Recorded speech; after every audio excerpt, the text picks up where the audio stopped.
Olá, sejam bem-vindos ao Trilha para o Seu Sucesso da Agência Palco, uma empresa da Estúdio Sol e da Emotion Studios. Aqui vocês vão ficar sabendo várias novidades, várias informações para melhorar e alcançar resultado na sua carreira musical. E hoje a gente tem Cris Simões e Flávio Libório para conversar sobre dicas de ouro de como gravar.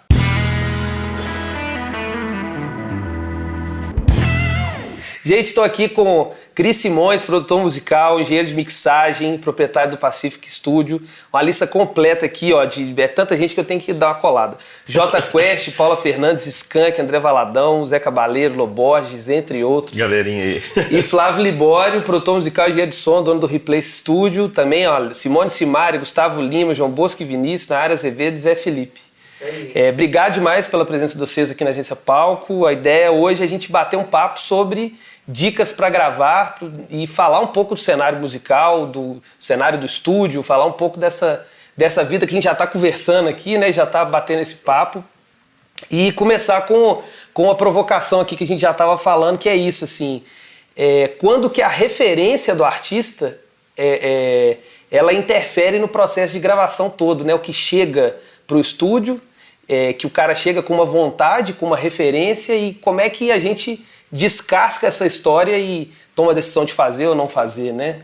O que vocês acham disso, assim, como que chega isso para vocês, né? E vocês desenvolvem essa referência e chega no processo? Então, varia um pouco isso aí, né? Tem pessoas que elas querem, às vezes, copiar porque acham que uma determinada fórmula que foi utilizada, um modelo de negócio que foi desenvolvido ali para um estilo ou para uma música que fez sucesso, e acha que aquilo ali vai funcionar no formato dela. E na maioria das vezes isso tira a autenticidade do artista, né? Porque às vezes ele quer fazer uma coisa que não tem a ver com o perfil dele, com a música dele. Às vezes a música dele é outra pegada, ele quer pôr numa pegada que não tem nada a ver por conta de porque aquilo ali tá fazendo sucesso.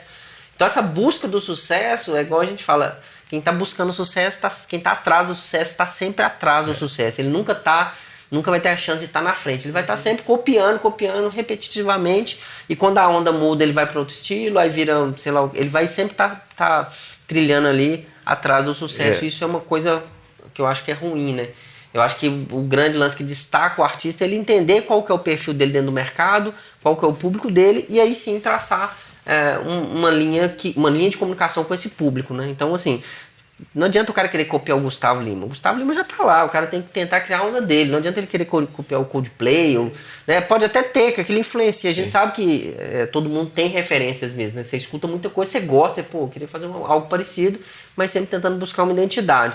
Eu acho que esse é o maior trabalho que a gente faz, tanto na parte de produção quanto na parte de mixagem. Mostrar pra pessoa que não é copiar uma mixagem ou tentar fazer muito parecido que vai fazer ela ter sucesso com o trabalho dela, né? Às vezes o cara vai, ele fica tão grudado na referência, né, Cris, assim? Mas o problema, cara, que eu acho, assim, que o Flávio tá falando, é que, por exemplo, quantas vezes eu já escutei na minha vida, assim, cara, eu quero um som tipo John Mayer. Quantas vezes vocês já escutaram? Quantas vezes escutaram? Eu quero um som tipo Nickelback.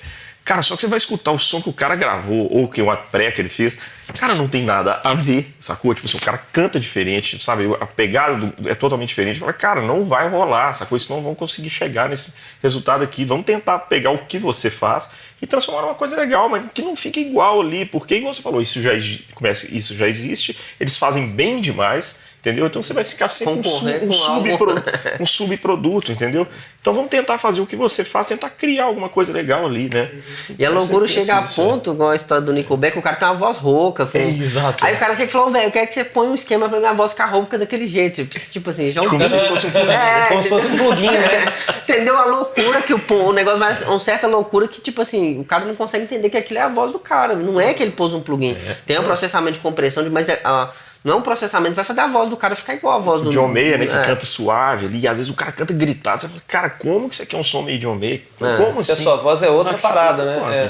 Não é por aí, né? E sem falar essa coerência de arranjo, né, cara? Às vezes o cara, eu quero um som igual o Nickelback, cheio de guitarra, e o cara traz pra você um voz e violão. Aí você, tipo assim, não tem como, não é cara. Por aí. Não adianta eu querer fazer aquilo ali com um voz e violão que não vai soar nunca aquilo ali. E às vezes, aí é um extremo, mas acontece coisa que não é extremo. Tipo, o cara grava uma baladinha que não tem nada a ver também, que é a pressão que lá. É um punch, né? Ou o cara grava um negócio muito mais pesado que é um John Mayer, que também não entendeu? Aquele ali é o resultado de todos os elementos. É o resultado da composição do John Mayer, dos músicos que gravaram pro John Mayer, de tudo, num contexto geral. E não adianta você querer pegar aquilo e replicar, você pode até fazer igual, os mesmos músicos, e vai soar um pouco diferente, vai soar outra característica. A própria composição, o jeito do cara cantar e tudo. E essa coisa também de ser uma coisa original, né, cara? Porque você tá sempre correndo atrás de uma onda, né? Às vezes a gente fala muito isso, assim, é muito difícil você criar uma identidade falsa, né? Viver na identidade falsa, É muito melhor o cara falar, qual que é a minha verdade? É essa. Legal, então vamos viver assim. Porque deve ser difícil, né? O cara falar, não, eu quero ser o fulano, viver como fulano. E isso interfere total na criação artística dele. E você olha pro mercado, você vê assim, sempre quem tá destacando, todos os cenários, quem destaca é quem vem com algo novo, cara. Tipo assim, a galera já tá cansada ali, aí vem um cara com uma coisa nova e muda o cenário. Você pega, sei lá, falando do cenário, vários cenários, mas você pega, por exemplo, quando o Patufu veio com uma coisa diferente ali, mudou o cenário. Skank veio com uma coisa diferente, mudou. Jota Quest veio na época quando o Jota Quest veio, aquela coisa do disco e tudo, mudou. Você pega do sertanejo, o César Menotti vinha aquele sertanejo normalzinho, com corda, vê os caras tocando tudo a milhão, os andamentos tudo acelerado, que ali é o início do sertanejo universitário, mudou, aí todo mundo foi atrás. Então, a galera que fica copiando, aí quantos copiaram o César Menotti, Fabiano? Trocentos. Quantos desses estourou? Nenhum. Então isso que o pessoal não entende, tipo assim, acho que o maior problema do mercado é o tal do sucesso. Ele desfigura tudo, assim, porque a galera faz tudo em função do sucesso, né? Lógico que tem mainstream mesmo, tem... às vezes uma gravadora formata o artista de um jeito, você tá fazendo essa pegada aqui. Às vezes você pega um cara muito experiente e o cara fala, vamos mudar um pouquinho aqui, ajeitar isso aqui ali, e o cara lapida ali um diamante e faz o negócio dar certo, né? Com uma veia, às vezes, comercial mesmo, porque todos os produtos têm essa veia comercial, né? Você pega, tem alguma adaptação ali para tornar aquilo ali vendável, né? Mas assim, não pode ser um negócio absurdo, né? A Paula Lima fala uma coisa muito legal, fala assim, se tivesse fórmula, tava cheio de Michael Jackson. Então não tem essa... E hoje o cenário tecnológico, né, com a história dos algoritmos, a gente tem uma... Assim, acha que a gente sabe a fórmula, né? Acha que, não, o algoritmo vai achar assim, e quando você vê uma música se mistura com a outra, você fala... Peraí, os algoritmos estão me levando para uma realidade paralela, né? Você vê como é que você é doido, né? Tipo, igual aquela música que estourou daquela menina voz e violão lá no YouTube, lá, né? Trem Bala. Um negócio gravado no quarto, sem qualidade nenhuma, tipo ali... E cria uma diferença, né? E sem um conceito por trás, tipo assim, de gravadora, de nada. O negócio tocou ali e foi, entendeu? É muito doido. Então tem isso aí, né? E eu acho assim, tem que tomar um pouco de cuidado, né? Daquela coisa que a gente sempre fala, entrar na festa 3 horas da manhã, né? Tipo assim, já aconteceu, o mercado já está saturado com aquilo, você quer ainda fazer. Eu acho que se for pensar assim, a gente está falando muito do problema, se eu for pensar assim, qual seria a solução? É tentar pensar uma coisa inédita e tal. Realmente isso é muito difícil, né? Você fala, cara, vou fazer uma coisa que ninguém está fazendo e tal. Não, cara, faça a sua verdade. Por que você fazendo a sua verdade? Uma hora você pode entrar e acertar, né? Então, se o rock não está pegando mais, mas eu quero fazer um rock, quem sabe o rock volta? Entendeu? Com o seu trabalho ali, é tão legal que o negócio volta. Então tenta fazer isso. Eu gosto muito do exemplo do Lagum, né, aqui de Belo Horizonte, assim, os caras... E por que hoje a Sony, né, foi lá e por que teve esse relacionamento com a gravadora? Pela verdade dos caras, eles são aquilo ali há muito tempo. Exatamente. Né? Eles não tem uma maquiagem, assim, eu acho que... até eu estava fazendo essa análise, assim, porque depois veio o Paul Ralphs e fez a direção do disco e tal, mas eles estão os mesmos caras. O mesmo cara lá, o Pedro é o mesmo Pedro, né, o tio Wilson, a galera é a mesma se galera. Mudar, perde a identificação todinha, né, cara? Total. Imagina. Então, isso aí é até em outras áreas, né? Você pega o Whindersson Nunes e continua fazendo os vídeos dele lá na caixa d'água. Por quê? Porque se ele for fazendo na casa dele lá, se for perde a identidade. Demais, ele fala, agora... Cadê o cara que a gente conheceu lá? Então ele faz em cima no porão, na casa dele lá, entendeu? Ele não perde isso. A identidade dele era aquela, né, cara? Então... É isso que eu acho que a galera, tipo assim, vai atrás demais do sucesso e aí tá disposto a fazer qualquer coisa, sabe? Pinta de palhaço e canta. Exatamente. O cara vai lá e pinta de palhaço e canta. E vai. Quantas bandas já mudaram muito o estilo, né? Assim, pensaram nos anos 80, 90, surgiu o grunge, né? Aí as bandas de, sei lá, o Kiss, essas bandas todas começaram a lançar um trabalho meio grunge, entendeu? Tipo assim, e correndo atrás, bandas já famosas, consagradas, né? Então, sabe, é uma estupidez, porque você perde o seu fã e não ganha os outros, sabe? Né? Agora, a gente tá falando muito da produção musical, da verdade, mas até pra gente conceituar a produção musical e o estúdio, né? Assim, vocês são donos de estúdio, mas também são produtor musical. Como é que é isso, assim, a escolha do estúdio, aquela escolha antiga de que as pessoas contratavam o estúdio como espaço e contratavam o produtor? Como é que vocês veem isso, assim, no dia a dia de vocês? Vocês montaram um estúdio por quê? Se for, cara, procure o estúdio, mas procure quem vai fazer o seu trabalho, que tem a ver com o seu som, porque você procura um espaço que você acha bonito, que é legal, pô, tem um equipamento muito legal, mas quem vai gerenciar aquilo ali? Aí você sai decepcionado se às vezes a coisa não funciona, o produtor não tem a ver com o seu som. Então tenta procurar pessoa, não o estúdio. Hoje em dia eu tenho meu site, eu não tenho meu site, o estúdio é dentro do meu site, justamente por isso. Eu odeio quando a pessoa me liga e fala, cara, eu gostei do seu espaço. Pô, mas e aí, você já ouviu o meu trabalho, entendeu? Assim, e aí, né? Eu prefiro muito mais quando a pessoa, cara, eu escutei tal coisa que você fez. Vamos, cara, eu gostei demais dessa sonoridade, vamos por aí. Eu acho que você tem que alinhar o conceito que você quer com o profissional que vai trabalhar. Desde a hora da escolha dos músicos até a escolha do profissional. E quando você está com um produtor experiente, ele vai saber te direcionar, ó, vamos gravar aqui no meu estúdio mesmo. Não, isso aqui vai ser legal a gente fazer num lugar com a sala X, porque a sonoridade e tal. E às vezes o produtor tem até um espaço dele, mas migra para um outro lugar para buscar alguma coisa que tem a ver com isso. Quando o cara tem essa experiência e ele tá jogando em prol do trabalho, né? Tipo assim, ele não tá preocupado só em fazer aquilo ali e matar aquele cachê ali e pegar. Ele tá preocupado com o trabalho como um todo. Como vai sair aquele trabalho, né? Aquela intenção, às vezes, do artista, então, de procurar a lista de equipamento que o estúdio tem, né? Isso é algo que vocês entendem, então, que talvez não é a primeira coisa, né? Na verdade, não é a primeira, mas é óbvio que você fala assim, cara, o meu som tem a ver com uma pegada um pouco mais, sei lá, com sujeira, com analógico e tudo. Talvez, pô, você vai num estúdio, vamos supor, que você tem uma banda que você curte aquela sonoridade antiga dos anos 70, você vai gravar com um estúdio que tem fita, por exemplo, entendeu? Talvez uma ideia. Mas não necessariamente isso aí, quem que vai colocar aquilo ali, né? Quem que vai colocar aquela arte naquela mídia, né? Sim. Então tem que pensar exatamente isso. Você acha que o cara tem... Você acha que vamos pensar assim, aquele cara, não o músico, a gente está falando muito do artista, mas também a agência, a gente quer falar com o técnico de som, com o produtor de som, com o engenheiro, a pessoa que quer ser produtor musical. Você acha que isso é um primeiro caminho, comprar muito equipamento e com calma... para montar o estúdio, por exemplo? Para mim, hoje, eu acredito que 90% é conhecimento. E o resto você vai adquirir com a sua necessidade. O conhecimento vai fazer você ter a necessidade de ter o equipamento. Então, o primeiro investimento, a gente compra equipamento porque a gente cresceu. Sim, a gente não compra equipamento para crescer. Todos que eu vi que compraram equipamento para crescer, quebraram. Entendeu? E quem... comprou equipamento porque cresceu, você tá reinvestindo uma coisa que tá indo. Então, pô, eu tô crescendo, eu vou comprar isso aqui. Eu tô crescendo, eu vou comprar isso aqui. Então, geralmente a gente compra equipamento porque cresceu e não compra equipamento para crescer. Porque quem vai trazer o seu cliente é o seu resultado, cara. O seu cliente vai atrás de você por causa do seu resultado. Eu tô aqui em Belo Horizonte, afastado totalmente do cenário, vamos supor, sertanejo. Hoje eu trabalho muito com sertanejo, gospel também. Mas eu tô totalmente fora do circuito ali, cara. E vários artistas grandes vieram me procurar em Belo Horizonte por causa do meu trabalho. Foi por causa do meu estúdio, tem estúdio em São Paulo muito maior do que o meu, tem estúdio com muito mais equipamento, mas eles vieram atrás do quê? Do conhecimento. Do trabalho e do seu portfólio, né? Acho que é importante também... às vezes a gente vê o portfólio, né? As pessoas botam muita força no portfólio, mas não se perguntam sobre o portfólio.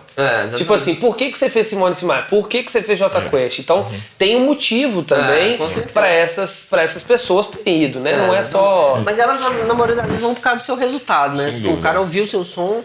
Quando eu fiz o DVD do Fred Liel, aí o João Bosco Vinícius participou, eles ouviram a música e me ligaram, bicho, gostei demais do resultado da voz, eu sempre time de voz que a gente queria, tal, e eu queria fazer o próximo trabalho com você, te dou carta branca. O cara tava lá dos melhores estúdios, o cara veio porque quando você faz um artista grande, também esse caso também do Jota foi, eu sempre produzi, eu comecei a produzir umas coisas com o PJ, que é o baixista, e aí a banda ouviu e falou, cara, vamos fazer umas paradas com o Cris, e começou por aí também.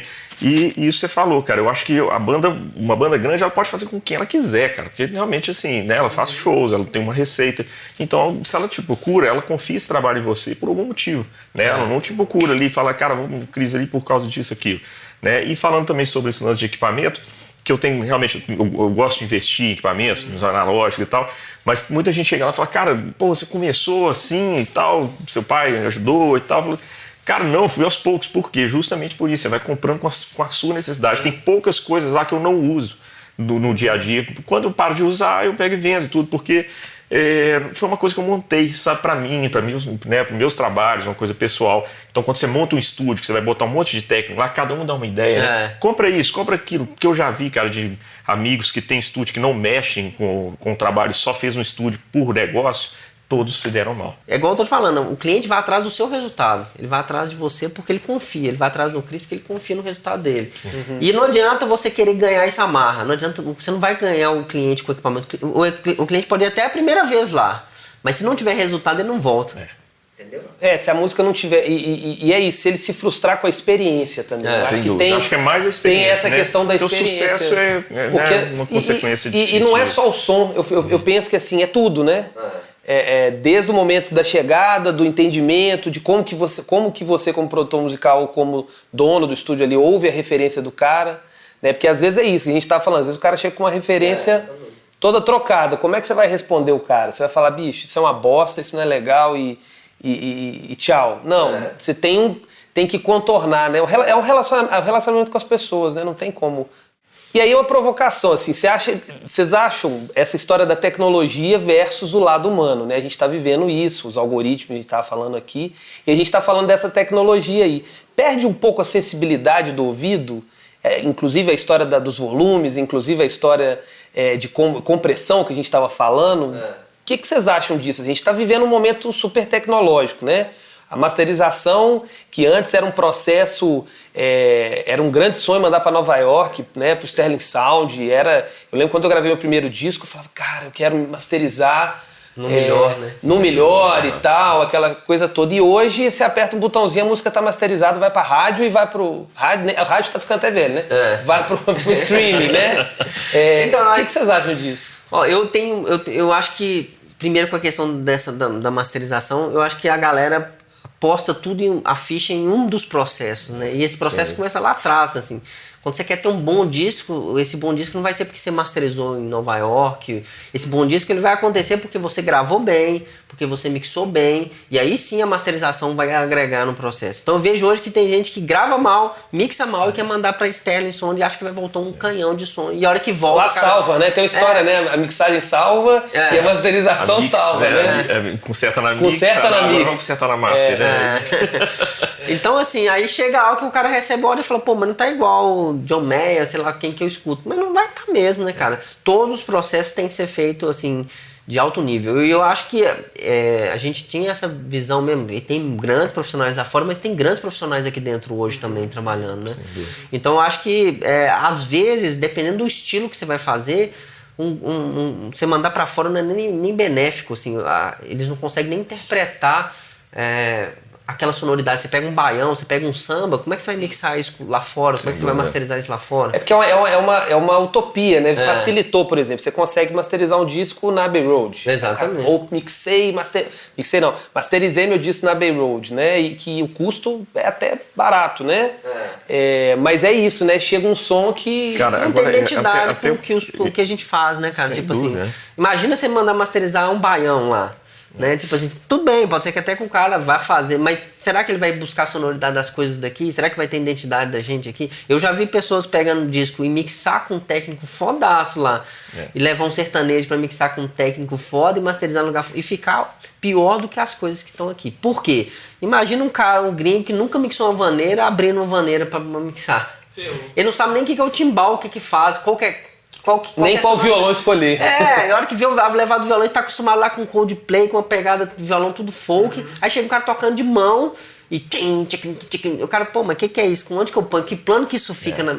E por quê? Porque não tem experiência. E ele não tem a vivência de escutar o que as coisas estão... O que o público aqui está acostumado a ouvir. Né? Então até produzi já coisas com produtores gringos junto e tal. E aí eles sempre perguntam, e esse sertanejo aí, tipo country? Falei, cara, não é, sacou? Não é, não. Sabe? Tipo assim, o seu country lá é totalmente diferente disso aqui. E o pessoal, se você fizer tipo um country lá, as pessoas não estão acostumadas a escutar isso aqui. Então você procura um cara, paga em dólar, caríssimo e tudo, e realmente você não tem um resultado tão satisfatório porque vai ficar fora da curva aqui. Agora, ao mesmo tempo, se você coloca também várias pessoas, né, em torno do trabalho, isso é uma dúvida. Vou contratar um produtor que ele vai mixar, masterizar, gravar e tudo, ou eu vou contratar pessoas que são diferentes. Isso é legal, não é? Eu escolho um cara só? Eu acho, eu tenho assim, porque eu acho que cada um funciona de uma maneira, né? Isso não tem uma regra. Porque nós estamos falando de arte, de mil coisas. Mas eu acho que o cara que faz o processo inteiro, desde a pré-produção até a master, eu acho que fica um pouco maçante, sabe? Eu acho que na minha cabeça, eu acho que passa um pouco por exemplo, meu trabalho eu costumo fazer produzir e mixar. E aí eu gosto de ter um outro ouvido envolvido para fazer a master. Mas no caso você pode mixar e masterizar, ou então você pode produzir, sacou? Entendeu? Você pode fazer. Eu acho que todos os processos começam a ficar um pouco. Você consegue viciar naquilo ali. Porque você já escutou aquilo tanto aí, você ainda vai dar aquela polida final. Eu acho que passa um pouquinho, né? Eu igual também, hoje, né? Exatamente. Eu só trabalho na parte mais de mixagem e masterização. Então todas as outras funções que envolvem aí, elas são distribuídas, né? Edição, afinação. Exato, Porque eu acho que, tipo assim, você não consegue, de uma certa forma, ter uma especialidade também, se especializar ali naquela área que você tá. Se você tentar fazer tudo, você não faz nada, né? E outra que tem várias frases sobre isso, né? Busque fazer aquilo que você... É o melhor, né? É o melhor, porque você vai evoluir gradativamente muito rápido, né? Isso, eu acho que... Igual hoje a gente vê cantor, cara, que o cantor, ele tá produzindo, ele tá editando, ele tá gravando, ele tá mixando. Isso é um absurdo, entendeu? Tipo assim... Eu acho que, lógico, o cantor ele pode estar envolvido ali, mas... saber não é problema. Mas imagina o sentimento, ele pega a música dele, aí ele vai produzir a música dele, então ele vai ficar agindo o tempo todo com o coração e não vai ter nada, às vezes não tem tanta experiência para driblar uma situação, ou escolhe o músico errado, porque ele vai pela coisa só do sentimento ali, então o bicho é... Ao mesmo tempo, vocês sentem que é legal, assim, para economizar um pouco do tempo, né? Apesar de que cada estúdio funciona de uma forma, às vezes existe o preço fechado, tem gente que paga pela hora, pelo tempo, mas é legal ganhar um tempo antes de entrar no estúdio? Tipo assim, o que é legal chegar no seu estúdio hoje, mesmo quando você vai gravar, né, quando você vai participar do início do processo, ou mesma coisa com você, Cris? O que é legal? Chegar como? Porque às vezes tem um cara que chega com voz e violão, tem um cara que chega com uma ideia já pré-concebida, ou um sampler de batera que o cara já chega com aquilo, pensei isso aqui. Não tem regra, né, cara? Assim, eu acho que às vezes chega violão e voz e a gente começa um arranjo do zero ali, que é interessante. Agora, às vezes, por exemplo, é uma banda, então as pessoas já tocaram isso, né? Eu gosto de falar assim, cara, toca aí, deixa eu ver como vocês estão vendo essa música dessa maneira. E apontar os pontos ali, né, que a gente pode melhorar e tudo, até pela conversa que a gente vai ter, uma referência que a gente escutar e tal, e a gente seguir nesse caminho. Eu acho que não tem muita regra, mas dos dois jeitos funciona, né? Mas a pessoa já fazer um trabalho de pré-produção, eu acho válido também. Que você já vai, ou como que esse cara viu a música, né? Você já vai seguindo. Geralmente quando é banda tem muito isso, né? Eles já chegam com uma ideia formatada, mais ou menos o grosso ali, e a gente vai fazendo aquele polimento. Ó, isso aqui tá exagerado. Exato, aqui você tá tocando muito forte, vamos tentar tocar um pouco mais fraco. Né? E aí você acaba mexendo em todas essas partes que são importantes, né? Pô, aqui você não tá dando espaço pro cantor interpretar, poder dar uma segurada aqui, tem muita gente tocando, vamos limpar um pouco esses arranjos aqui. Isso aí eu acho que ganha muito quando você tem um ouvido de uma pessoa que faz aquilo todo dia, um expert naquela área, e ele vai conseguir realmente ver onde que você está errando ali e corrigir em consenso com a equipe, né? Então eu acho que é uma coisa que é saudável. Quando é banda, geralmente acontece assim. Sim, ele já vem com uma ideia e você dá essa lapidada aí. Agora, geralmente, quando é um cantor e tal, ele geralmente vem com uma coisa mais crua mesmo. Aí você tem que pegar do zero, tentar entender a cabeça dele pra ver o que ele quer realmente. Que não tem problema nenhum também, né, Fábio? Que não é nada fácil, né? O que ele quer realmente é uma pergunta... complexo. Tem que fazer várias reuniões e acho que antes de pôr a mão na massa é você ir lá e desenhar um perfil do cara. Pô, vamos fazer uma reunião aqui hoje pra entender, ver o que você quer com essa música. Não, Flávio, eu quero essa música pro meu prazer, não tô buscando isso aqui seja algo estourado, ou não tô buscando sucesso com isso, eu quero fazer pra me realizar. E aí você vai buscar aquilo. Ah, não, eu queria colocar dentro de um padrão do mercado, de sonoridade. Então aí você vai entender o que é esse padrão de mercado que ela tá falando e buscar entender Né? Porque às vezes a pessoa fala assim, eu queria um som com punch, mas às vezes o punch dele não tem nada a ver com o punch que a gente técnico pensa, né? É igual aquela história, você tá mixando a voz, eu queria um pouquinho mais de brilho. Às vezes o brilho que ele tá falando, quando você fala isso com técnico de áudio, a gente pensa, ele quer um pouco mais de agudo. Às vezes o brilho é um reverb, tipo assim.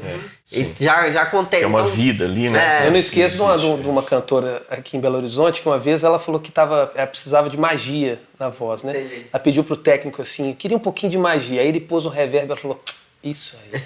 Então, às vezes E é meio isso, a pessoa não consegue... Não consegue explicar exatamente. Tem vários casos assim, né? Por isso até a questão de um produtor experiente, né? Porque quando você tem um produtor que é experiente, às vezes o produtor não mixa, mas ele é um produtor experiente, ele sabe comunicar com o técnico. Então ele sabe ouvir o que o cliente está falando e sabe repassar isso pro técnico. Às vezes a gente, dependendo do cliente que você pega, você tem que ficar interpretando o que ele está falando, cara. E às vezes volta no que você falou do conhecimento, assim, mesmo que... Eu falo muito isso com os artistas, assim, você não precisa fazer, porque é diferente, né, assim, tem uma expressão nos Estados Unidos que é do it yourself é diferente de do it alone, que é um pouco isso, né, se o cara entender ou saber de como funciona a mixagem, não quer dizer sentar no computador e fazer a mixagem. Exatamente. Né? Entender um pouco isso para dialogar, porque é legal. É interessante. É o negócio dele, né? É o trabalho dele, não é esse, né? Ele não quer ser cantor, não quer ter uma banda. Então entender não é ruim. O negócio é falar assim, eu vou pegar isso para mim, né? Na verdade, antigamente lá, eles tinham até esse respeito com o engenheiro de mixagem, né? Tinham aquela parte, geralmente tinha um par do hack ali, e eles falavam, bicho... Ninguém passa daquela parte do hack exatamente. Porque, tipo assim, os caras tinham esse respeito com o engenheiro, que contratava o cara sabendo o que ele queria. Nós estamos contratando o Chris Lord porque sabe que quer a sonoridade. Então o cara tem uma carta branca para trabalhar. Isso não quer dizer que você não possa chegar e fazer um recall, isso é normal. Mas eu falo assim, eles confiam tanto naquele técnico e geralmente se o artista não sabe comunicar, ele comunica com o produtor e o produtor que comunicava com o engenheiro de mixagem, né? Mas aí foi evoluindo, hoje em dia um artista comunica direto com você. E aí, às vezes, tem esse problema. O artista não sabe o que ele quer, não sabe falar o que ele tá querendo. E às vezes uma coisa que era 2 cliques resolvia, ou um botãozinho que você girava, você tem que ficar procurando o que é. Né? E hoje em dia, por exemplo, eu não mixo com a pessoa do meu lado. Eu sempre falo, cara, eu faço minha mix, aí você vem aqui, escuta e a gente faz alterações. Por quê? Porque senão virar mix do cliente. Ele que vai mixar. Porque se ele falar assim, não, cara, esse bumbo aumenta aí, isso, faz isso. Eu falo, cara, então é você mixando, você não quer o meu som, né? Então vamos fazer o meu, eu faço o meu, do jeito que eu vi a música, do jeito que a gente conversou, todas as direções. E você vem aqui, aí sim a gente coloca todas, né, as suas opiniões e tudo, a gente coloca ali. Mas se você não deixar eu fazer o que eu imagino para essa música, não tem sentido você me contratar. Eu acho que é mais por aí. Né? Maravilha. Complica o processo todo, né? Sem dúvida.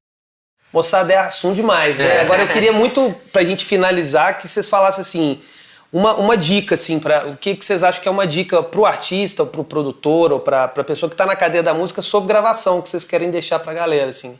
Tanto você quanto você, Cris. O que vocês acham? Bom, enfim, eu acho que, cara, assim, se for pensar uma dica que eu posso dar para músicos, né, artistas, sempre pensar no seu som, né, como uma coisa original, que você não tem que fazer uma comparação, ter essa verdade, igual a gente falou, né? Acho que talvez fosse uma solução para todos os problemas que a gente falou, tentar fazer isso. Obviamente você vai ter uma referência, né? Óbvio que ninguém faz um som sem pensar em alguma coisa, você escuta a música e depois você grava e faz.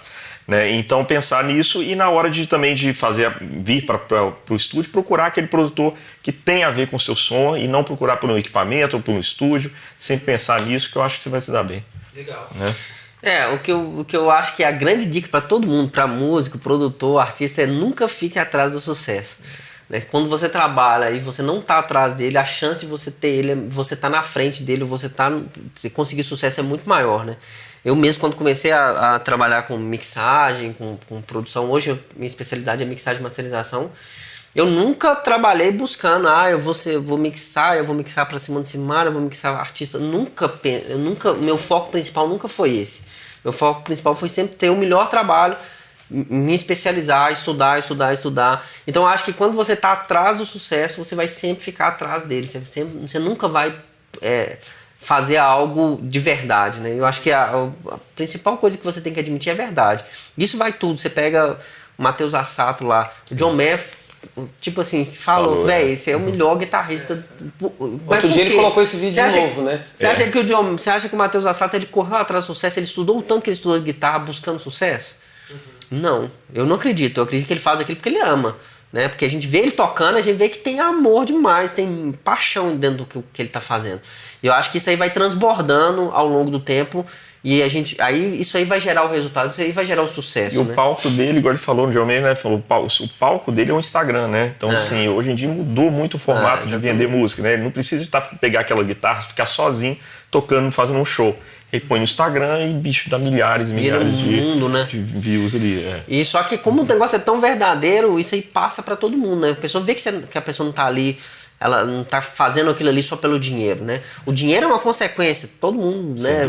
Precisa do dinheiro pra sobreviver, mas quando você faz algo que você não tá focado 100% ali, eu acho que aí que o negócio muda, né? Você pega os grandes aí, né, em todas as áreas, o Steve Jobs, por exemplo, o cara era apaixonado, o cara trabalhava trocentas horas em cima do negócio e mudou o mundo com aquilo ali, né? Tipo assim, a loucura do cara virou a genialidade, né? Então eu acho que esse é um ponto pra gente pensar, tipo assim, se você ficar correndo atrás, se o músico ficar correndo atrás de sucesso e se ele, em vez de dedicar aquilo ali ao tempo dele de estudo, de aperfeiçoar, o produtor ou o artista, fatalmente ele não vai chegar a lugar nenhum.